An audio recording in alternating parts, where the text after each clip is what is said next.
BJP का हर voter PM Modi से कुछ कहना चाहता है, लेकिन वो सुनने को तैयार कब होंगे? देश के हालात पर मोदी का वोटर ही नाराज। अग्निपथ से राजस्थान तक क्यों है नाराजगी? अगर बीजेपी ने नहीं बदले हालात, तो क्या योगी की दिल्ली वाली कुर्सी पर मंडराएगा खतरा? देश में जो हालात हैं, उससे सबसे ज्यादा चोट उसे लग रही है जिस वोटर ने पीएम मोदी को हिंदुस्तान के हालात को बदलने के लिए वोट दिया था।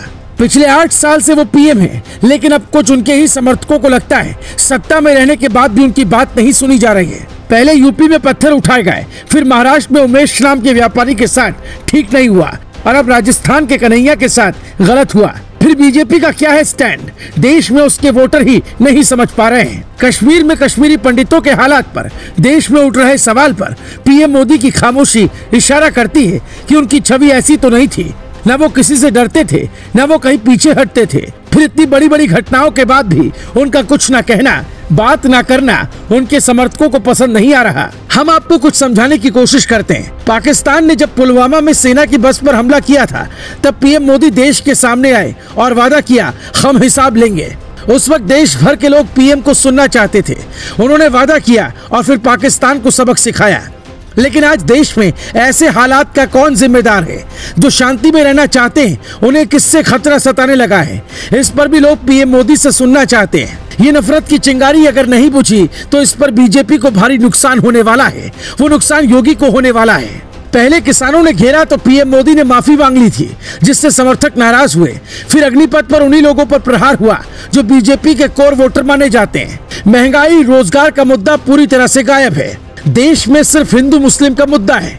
मोदी के चाहने वाले नाराज हैं कि जवाब क्यों नहीं दिया जाता है। राजस्थान की इतनी बड़ी घटना पर बीजेपी का स्टैंड तो साफ है, लेकिन बीजेपी के बड़े नेताओं का एक बयान भी न आना नाराजगी का कारण है। जिन लोगों ने सुरक्षा के लिए मोदी को चुना था, क्या वो मोदी राज में ही असुरक्षित होने लगे हैं? या फिर बात में कोई ऐसी कहानी है जो हमें आपको नहीं दिखती है? योगी का बुलडोजर मॉडल देश भर में पसंद किया जा रहा है, लेकिन राजस्थान में अब तक उनका घर नहीं टूटा। अगर योगी होते तो क्या ऐसा होता? कुछ लोग करते हैं गलत काम, कुछ बहुत गलत, और कुछ महापाप करते हैं। राजस्थान में महापाप हुआ, लेकिन स्टैंड साफ नहीं रहा। कोई भी ऐसा कानून जो देश बदलने में कारगर होगा, वो पास ना होना। सीए, एनआरसी जैसे मुद्दे पर बीजेपी का शांत बैठना क्या नाराजगी की वजह है? कुछ समर्थकों को लगता है बीजेपी उनका वोट तो लेती है, लेकिन जब बात बदले की आती है, यानी वोट का कर्ज चुकाने की, तो मुकर जाती है। नुपुर शर्मा को पहले पार्टी ने सस्पेंड किया, फिर नुपुर शर्मा के समर्थन में किसी नेता का ना आना, समर्थकों का नुपुर के साथ हमेशा साथ देना सबसे बड़ा जख्म है।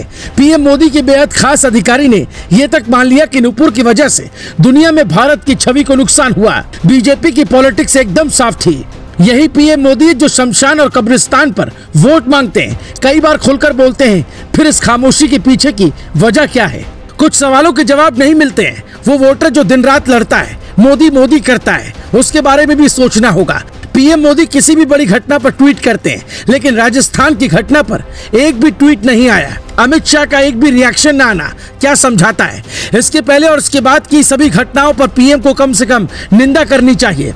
कन्हैया ने जिस नुपुर शर्मा के लिए दुनिया छोड़ दी, बीजेपी उसी कन्हैया की नहीं हुई। यानी साफ तौर पर पीएम मोदी पर दबाव बढ़ता जा रहा है। पाकिस्तान में जाकर सीधे नवाज शरीफ से मिलना और फिर कहना वो पाकिस्तान को समझाने गए हैं, तो फिर भारत में ऐसी क्या समस्या है कि वो देश के मुसलमानों और अपने वोटरों को नहीं समझा सकते हैं?